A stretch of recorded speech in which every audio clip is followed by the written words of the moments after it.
বানাচ্ছি এই যে এগ চাউমিন। ওদিনটা থুপ্পা বানানো হয়েছিল, তো চাউমিনগুলো ছিল, তো ভাবলাম আজকে একটু ডিম দিয়ে বানাই। এখন বাজতে চলে 9টা বাজতে চলে, এখন যদি চাউমিন খাই আর ভাত খাইতে পারবো না। এটাই হয়তো ডিনার হয়ে যাবে আজকে আমাদের। ভাত আছে,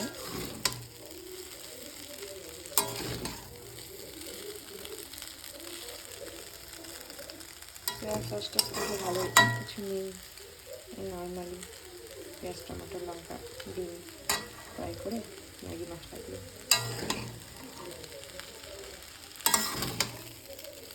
বানাবো।